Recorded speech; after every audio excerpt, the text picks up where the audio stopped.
some kind of fantasy that I had singing Angel by Aerosmith while you whip me with the homemade Hawaiian lei.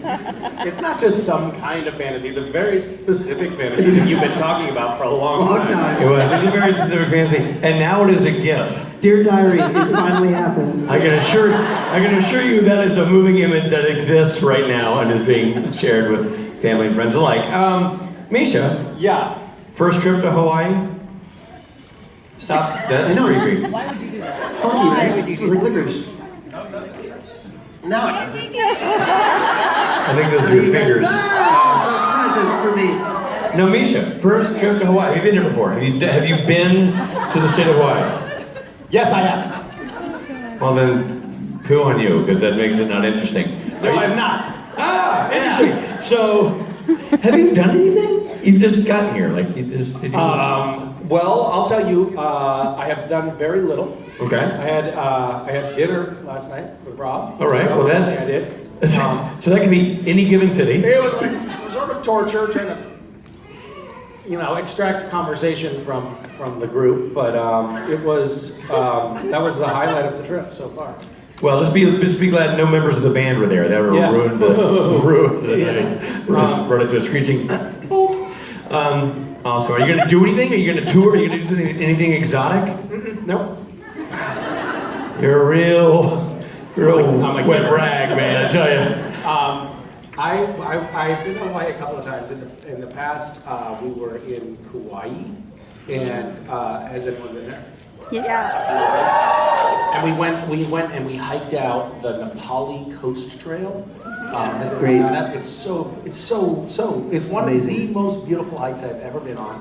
It's about 11 miles out to the end. We were with a big group of people. There was like 7 or 8 of us, and for some reason we started late. It got dark. We didn't have flashlights, so we ended up just sleeping out on the ground before getting to the destination beach. And the next day we walked to the beach, and it was like walking into paradise, because there's this community, or at least when I went, it was like 10 years ago, there was this community of hippies that lived out at the end of the trail in the national park or state park or something, and they lived in the woods, and they lived off of the wild goats and the fish, and they were all naked. So you get to the beach. Rewind that. They were doing what now? They were wonderful, and so I heard naked. I didn't hear wonderful. I heard nude. You get to the beach, and there's all these, naked hippies roasting a goat, and it was just amazing. Is that a euphemism? Yes. And then the rangers came up in a boat, and everybody scattered into the woods, except for us. And they're like, "Hey, what are you doing here?" We were like, "No, that's not our goat." What? That's not. That goat meat on my face is from another goat from before that I brought from home. So that was cool. Wow. Yeah. That's crazy. I'm not naked. That's not My pants happen to have a phallus on them. So it just makes it look like I'm naked. Good stuff. On that note, Misha Collins. I feel like we got off to the right start for this particular audience. I understand that some of these panels have been starting a little blue, shall we say. I apologize for that. Want to be very upfront with you.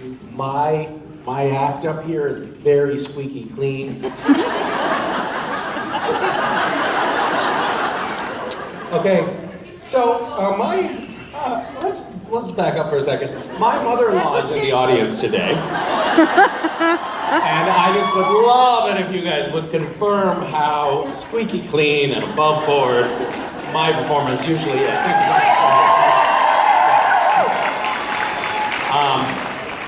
I have known, Fran probably didn't think I was going to talk about her when she said, "Hey, I thought you might stop by." Did you? So I was thinking about the fact that I've known you, Fran, for like 27 years? Or however long I've known my wife, somewhere in that ballpark. And I think we got off to a slightly rocky start. I was just reflecting on that because So I was a day student in high school, which meant that I was like a local kid, and they had this, it was like this fancy prep school, high school that I went to. And most of the students were boarding students who were shipped to the school by their parents because the parents no longer liked them. But I was a local kid, and they had this like program that had been in place since the founding of the school, where like local kids who didn't have a lot of money got scholarships to come to the school so they could feel better about stuff. And so I was the day student, and I met Vicky there, and she was a boarding student. And her parents, and you can vouch for this, had shipped her away because they didn't like her. And we, started dating. We didn't call it dating, called it a relationship. And I was like, you should come spend the weekend at my house. And she was like, great idea. And then she was like, but I don't think my mom's gonna go for that. And so we tried something a little bit risque, a little daring, which was Vicky asked her mom to write a note saying that she did have permission to go visit her friend Misha. Did not specify my sex. And so Fran thought that I was a girl and was like, yeah, no problem, go have fun, girls. And we did. We did. So then, after that, I remember like after the first time I came down to DC, she was living in Northern Virginia at the time, and I went down and visited, and after I left, you told Vicky that I was, quote, not bad for the product of a divorce, I think. Which sounds like a pretty solid endorsement. And then, but when I went down there, you were having none of it, because you were like, you lied to me, you scum. So I was like, I'm gonna come down and visit. I was gonna come down and stay, I thought, at their place. No. Neighbor's basement. Wow. It was awesome. What? Is your opinion the same? I don't know if she would say I don't know if she would still say I was not bad. She's like, yeah, I might. Anyway, thanks for coming, Fran. Good to see you.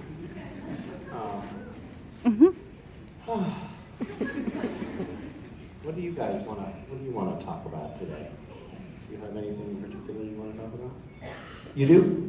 Yeah. All right, let's do it. What? Hi. Hi. By the way, isn't Hawaii beautiful? I don't want to go home. How many people actually live here? Oh my God, do you just walk around feeling better than other people all the time? Yes, we do. I have a question for you, Okay. but hearing that Brandon's in the audience, I just wanted to say what a big fan I am of Vicky's as well and her writing. So if you would pass that on. Hopefully one day I'll get to tell her. Okay, But all right. she has fans too. I really enjoyed the last episode that aired, Tombstone. It was pretty awesome. Yep. I think it's been my favorite this season so far. So do you have any stories about filming that one? Was it fun dressing up or anything silly going on? Well, I have not yet seen the episode. I'm a little behind, so please don't spoil it for me. But so I haven't seen the episode, but I did see an earlier cut of the like the slow-mo walk-up. Yeah. What did that look like? It was actually pretty awesome. But it was like kind of badass, right? Oh yeah. Okay, so that is the magic of editing. Because I did this thing that I thought was really funny that they cut out, which was I walked like, what's his name? I had the idea like Cass is the worst cowboy ever. And I had him walk like Woody from Toy Story. So I was like,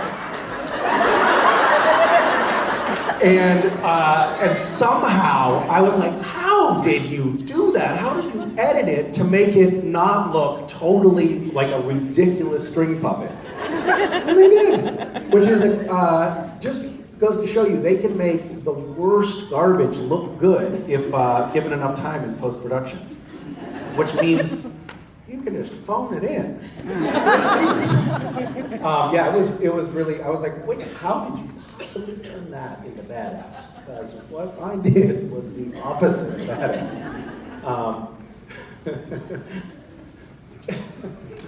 Yeah, we were walking and then we got to the end, like right to the end, and we were to the guy, and Jensen just was like, what are you doing?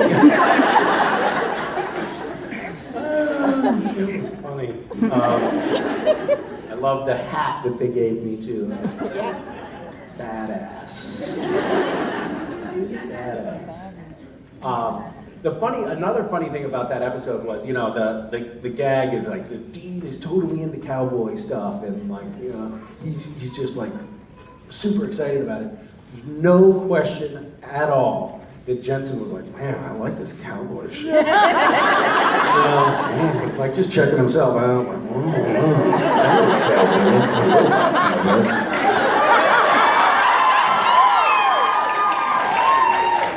so there's some behind the scenes stuff for you there. Thank you, that was excellent. Hi. Hi. So my question is, what was your favorite scene to film this season?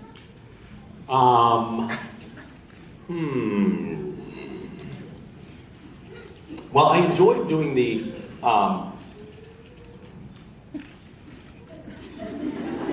my favorite scene to film, my favorite episode to film was the one where episode 1, because I was a dead body lying on a table. We came in, we did 2 takes. Sheet goes over the head. Dean, very filled with angst, walks around the table, hits me in the balls, but that did not make the cut.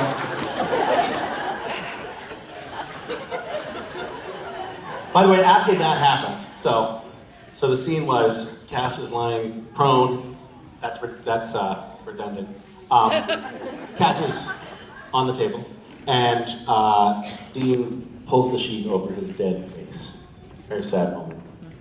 Now, Cass, portrayed by the actor Misha Collins, cannot see what's going on anymore. And he is rigid with fear.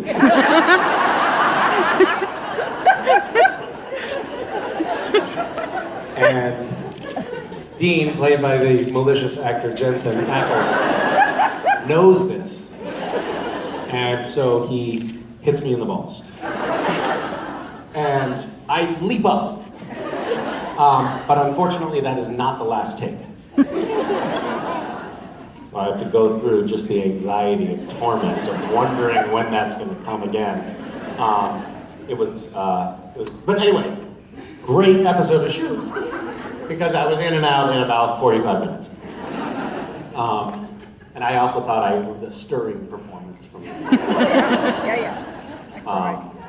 I looked dead. Well, not dead, but, you know, asleep. Or at least like I had my eyes shut. Which is what I was trying to go for. I believed it.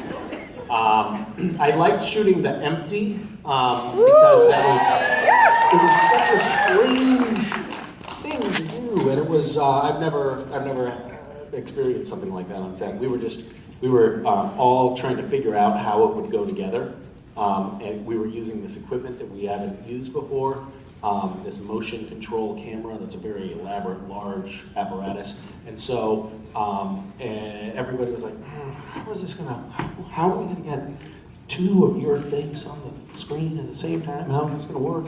And we kept on, we'd do a take, and then the director would be like, okay, I think we've got it. You know what? Switch characters. And I'm like, okay, switch characters. No, you know what? Switch back. And so I was really losing my mind. And I think you could see it in the performance. Very uneven, and accent completely inconsistent. What accent even was that? Nobody knows. I certainly didn't know. So I think it was a raging success, though. And then the cowboy business was pretty fun too. It was fun. Yeah. But you don't want to talk about this anymore. I can tell. I want want to go sit down. Is there another panel on right now that I can go to? Just thinking. No, I'm just nervous. Thank Are you really? though. Okay. Well, Jim can help you out, right? Jim backstage, he had that whip thing, and he was like, and he was really getting into it. He's like, you have to take this out on stage. And it provided a certain insight into your character that I didn't know about.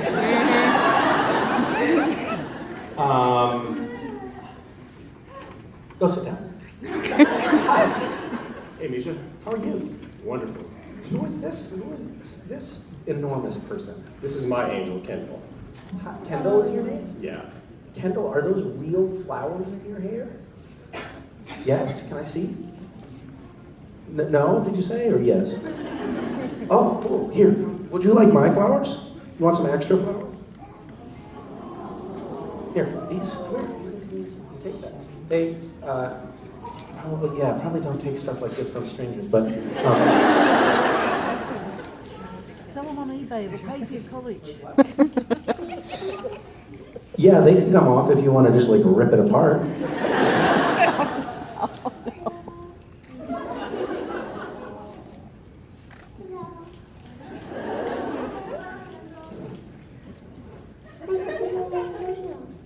What's that? Do you want to come stand up here and look at everybody? You can if you want.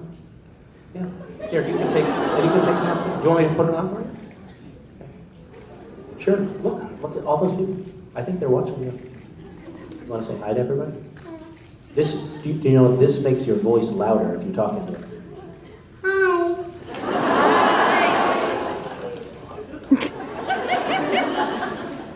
What's that? Hand sanitizer? There's a lot of gross germs here, so that's a good idea.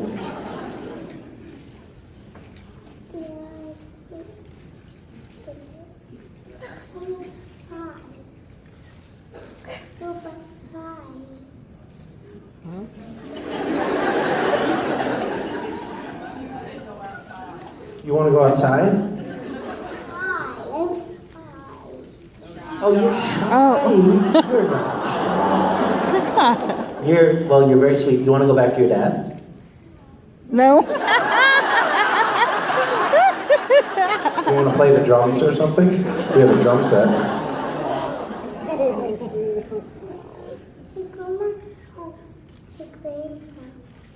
You want to go home with your grandpa?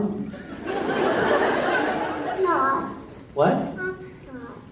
Oh, you have octonauts?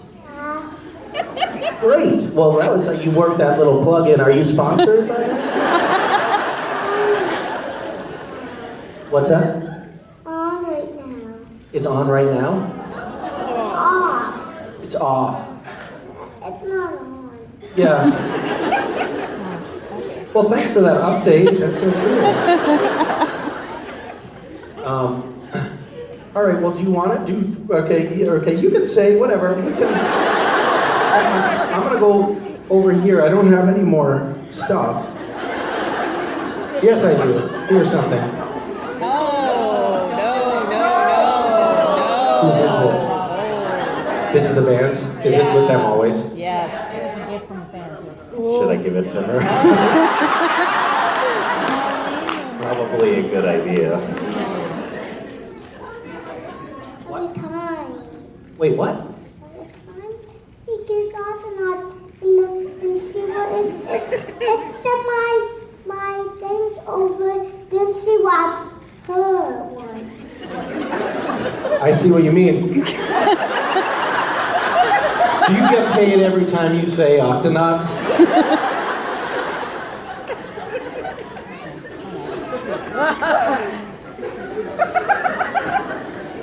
Oh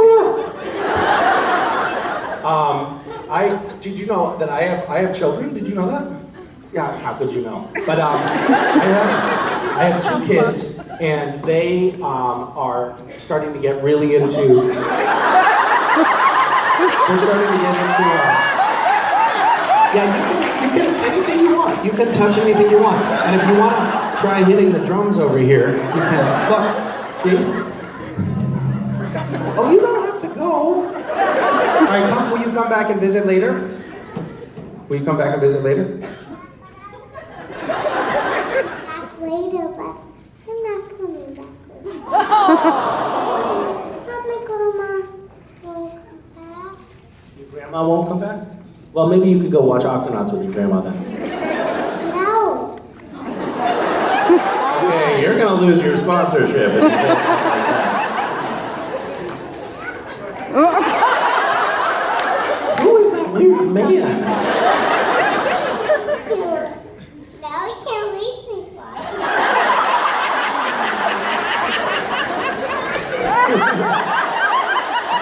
Sorry, guy. I don't know who that guy is, but. No, don't. Here. So I'll tell you, since you're curious, I'll tell you about my kids.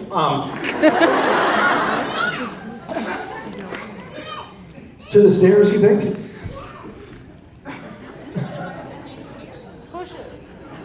Here, look, you can come to the stairs. You want to go to the stairs?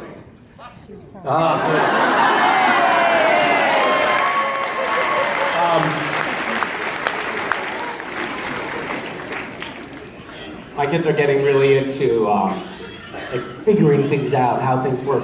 Hey, sorry I didn't really answer your question, sir.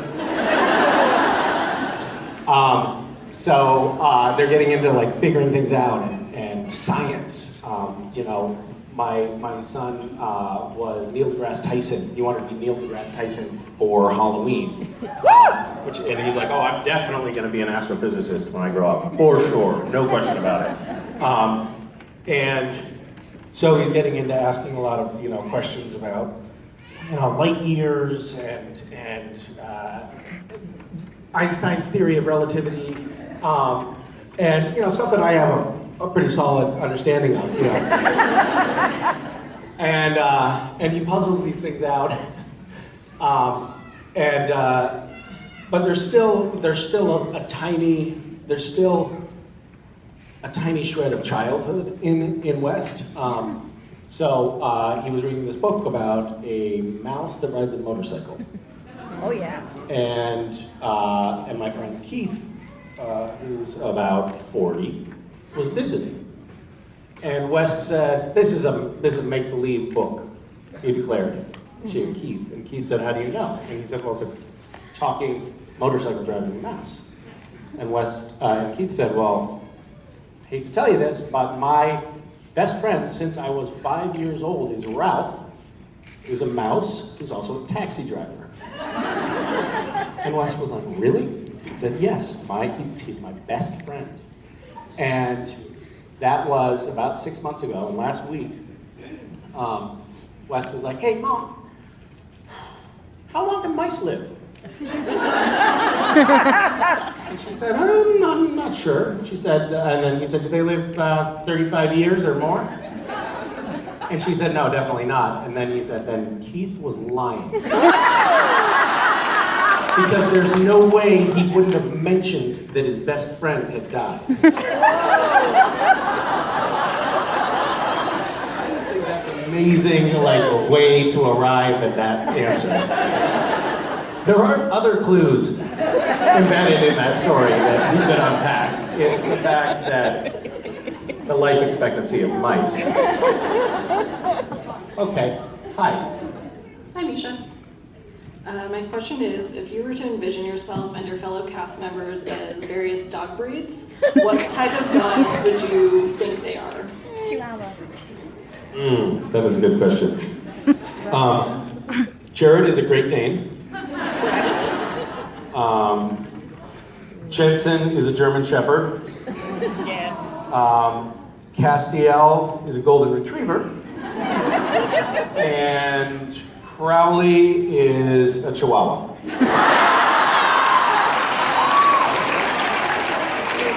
Yeah. Hi. Hi, Misha. How are you? I'm fine. How are you? Good, thank you. I'm wondering, since the fans always find so many flaws after the episodes have aired. They do what? Do you ever read the script and be like, okay, the fans are not going to like this? No. The fans do that? We don't do that to them. We don't read through their fan fiction and point out flaws in their writing. Or it's certainly not publicly.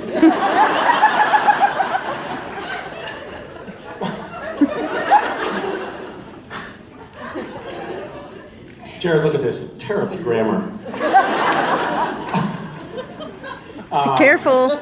Careful. Someone's like, careful, Misha. Don't do it. But it's so tempting and it's such low-hanging fruit. But mother-in-law. I will stand down, although I had some funny things to say.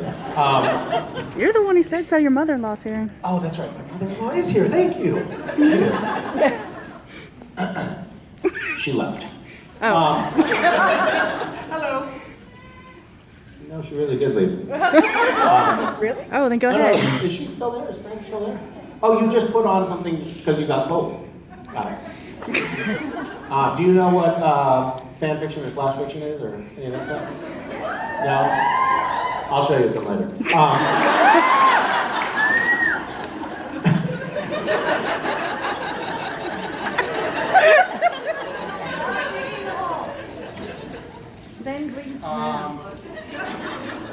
What were we talking about? The previous person was asking you if there was anything that you thought was weird when you read the script. Oh yeah, that's right. So yeah, things that definitely crop up that I'm like, is that gonna work, or is that gonna? I think that one of the things that you might, you know how like, I was in this. My brain does not follow a straight line, I'm finding. I was doing a looping session recently. Do you guys know what that is? Yes. It's when about 4 people do. So it's when you, after we've shot an episode, sometimes like an airplane was flying over, or the sound of an eagle. That's actually a real problem for us. The eagles have this really shrill bird song, and it's very loud. And sometimes there'll be nests of eagles, and we just can't get clear audio because the eagles are screaming at us. But sometimes you have to go in to record a few lines of dialogue, and they'll put your face up on the screen while you're talking, and you have to basically lip sync yourself and say your dialogue over again. It's called looping. And I went in, and they're like, we're just wrapping something up. And it was a bunch of people, and I wasn't allowed to take pictures. They're like, and you're not allowed to take pictures. I was like, well, I'm gonna take some pictures then. And it was for the new Star Trek. They were speaking Klingon, and they were Skyping with a woman who is a great speaker of Klingon, a translator. And she was like getting these actors to do the precise pronunciation of Klingon. And it was a very cool thing, and it made me think about how in Star Trek, they have this whole universe of canon that they really stick to, like the language is very specific, and they make sure that they're following the same threads, it seems. And on Supernatural, it'll be like, okay, we're gonna do a little time travel thing. How do I put my hand on somebody to time travel? And everybody will be like, I don't know, it doesn't matter. Just do whatever. And or how do I smite somebody? We try to remember, nobody can remember, and they're like, just do whatever, it doesn't matter. Just do whatever, it doesn't matter is sort of our fix, and it seems to work just fine. Yeah, I think that we're more vigilant than Star Trek or any other show about making sure that we stick to established lore and we don't deviate at all in any way. I'm very proud of that.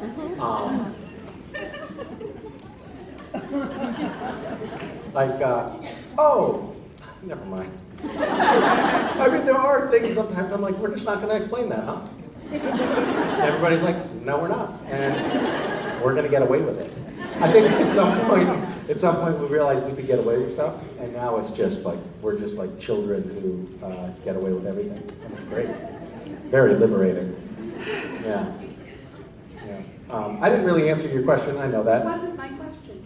Oh, she sat down. She sat down. She was so disgusted with my answer that she sat down. All right. Well, that's feedback that I can work with.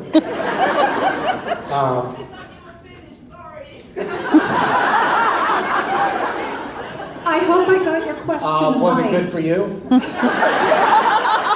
I thought you were done. I'm sorry.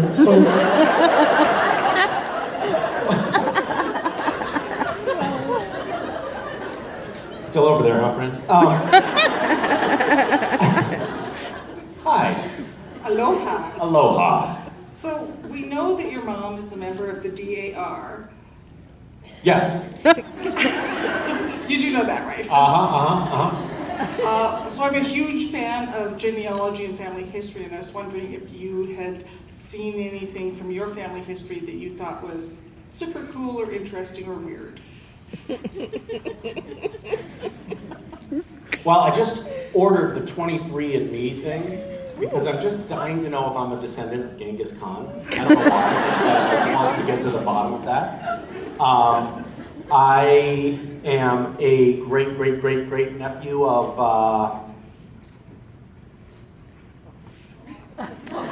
Lewis or Clark, one of those guys. Well, probably not the gay one. And I'm excited about that fact. I think that it shows. What else can I tell you? Daughters, DAR stands for Daughters of the American Revolution, I believe. And that means that you're somebody who has relatives who were here during the American Revolution. Yes. Which basically means, I think, you're a white person. My grandfather at one point joined this this group because somebody like invited him, and it was like Confederate. No. What was it?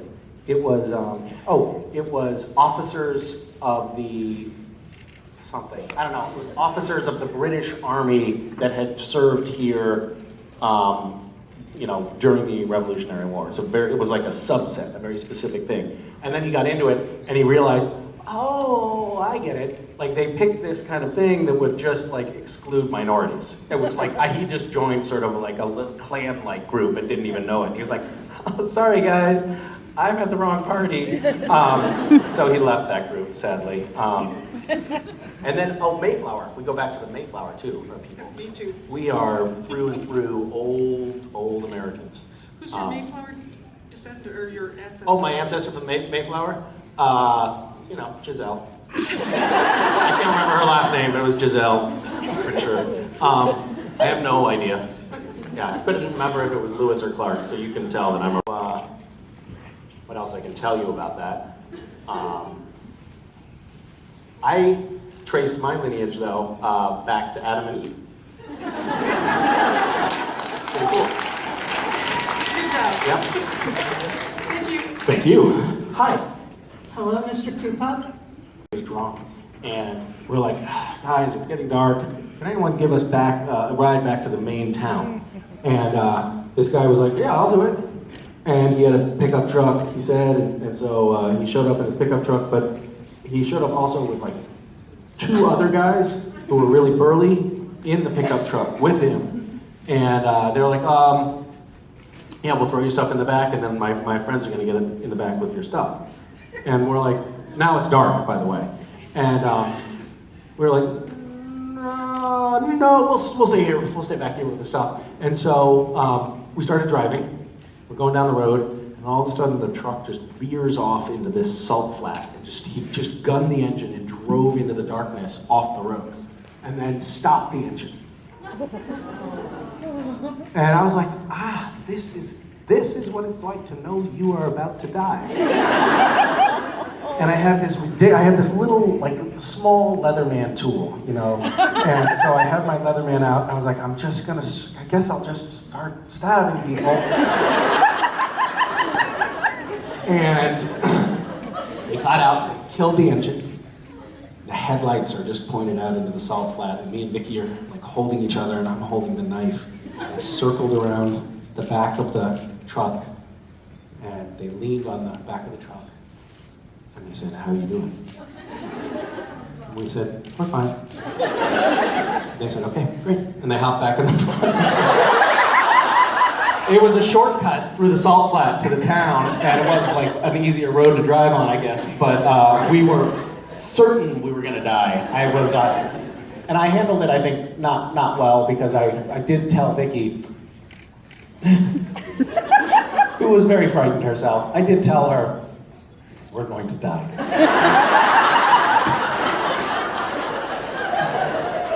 So anyway, that's a recent bicycle touring experience, which was quite wonderful. Thank you, Misha. Thank you. Wow, that was a good story. Yeah. Oh, you're here. Yeah. Hi. Oh, you and the band can't play. Yeah, the band left. Oh, because we have the luau coming. Who's going to that? It's going to be great, but it means that we have this very sort of lackluster transition moment here with just Let me tell you something, man. at the drums. It definitely speaks to your value within the framework of the company. They're like, F the band. Spade, go sing them off. It's really the biggest insult you've ever been handed. All right, answer one more question. Good. Okay, all right. Make it quick and snappy. Okay, wow, that's great banter. I'm right beating there. Norton. You know how he is. Hi, how are Hey, you? Misha. Did Gishwa's last 2 years, had a blast. Always try to explain it to people, and mention random acts and everything, and all the good they do. So thank you for always spearheading that and giving us ways to give back. Thank you for saying that. It is very difficult to explain. It is. Yeah, so I'm sorry for that. When the people ask you about it, what is your favorite thing that Random Acts has spearheaded or been a part of that, maybe not the biggest, but maybe the one that's closest to your heart that you just go, we did that? There are a few things that Random Acts has done that I feel really super proud of and really happy to have been involved in. I think that building the Jacmel Community Center in Haiti was really awesome.